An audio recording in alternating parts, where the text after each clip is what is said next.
How to Write a Novel by Jacob Wright. All rights reserved. 2018 by Jacob Wright. Narrated by Frankie, Neal, and Jason Hill. Chapter 1. The Object in View. I am setting myself a task which some people would call very ambitious. Others would call it by a name not quite so polite, and a considerable number would say it was positively absurd, accompanying their criticism with derisive laughter.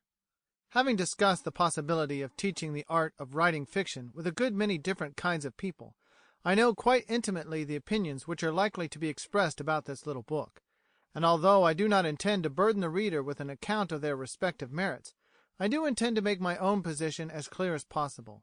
First of all, I will examine the results of a recent symposium on the general question.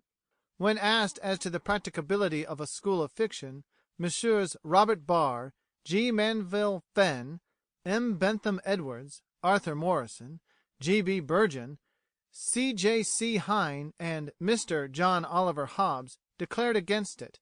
Miss Mary L. Pendered and Miss Clementina Black, with certain reservations, spoke in favor of such an institution.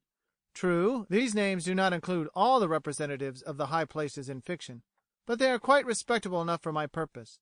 It will be seen that the vote is adverse to the object I have in view. Why? Well, here are a few reasons. Mr. Morrison affirms that writing as a trade is far too pleasant an idea.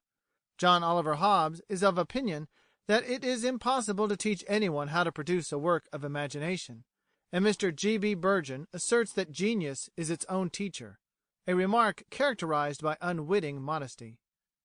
Now, with the spirit of these convictions I am not disposed to quarrel. This is an age which imagines that everything can be crammed into the limits of an academical curriculum, and there are actually some people who would not hesitate to endow a chair of ideas and imagination. We need to be reminded occasionally that there are incommunicable elements in all art. An inevitable comparison. But the question arises, if there be an art of literature, why cannot its principles be taught and practiced as well as those of any other art? We have schools of painting, sculpture, and music. Why not a school of fiction? Let it be supposed that a would-be artist has conceived a brilliant idea which he is anxious to embody in literature or put on a canvas.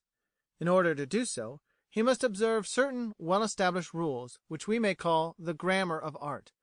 For just as in literature a man may express beautiful ideas in ungrammatical language, and without any sense of relationship or development, so may the same ideas be put in a picture, and yet the art be of the crudest. Now, in what way will our would-be artist become acquainted with those rules? The answer is simple. If his genius had been of the first order, he would have known them intuitively.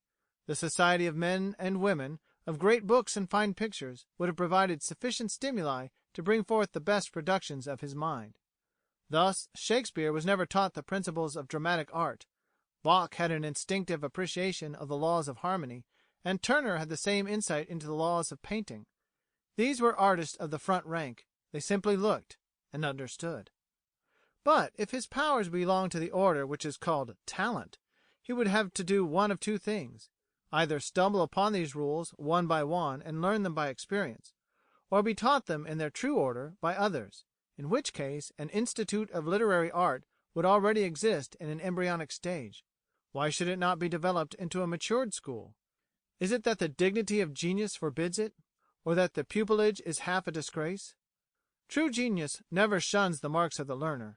Even Shakespeare grew in the understanding of art and in his power of handling its elements. Professor Dowden says, "In The Two Gentlemen of Verona, Porteus the fickle is set over against Valentine the faithful. Sylvia, the bright and intellectual, is set over against Julia, the ardent and tender. Launce, the humorist, is set over against Speed, the wit. This indicates a certain want of confidence on the part of the poet. He fears the weight of too much liberty. He cannot yet feel that his structure is secure without a mechanism to support the structure.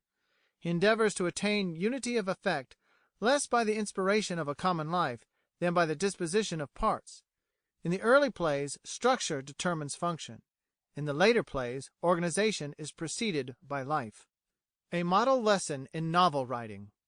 When certain grumpy folk ask, "How do you propose to draw up your lessons on the way to find local color, plotting, how to manage a love scene, and Sample complete. Ready to continue?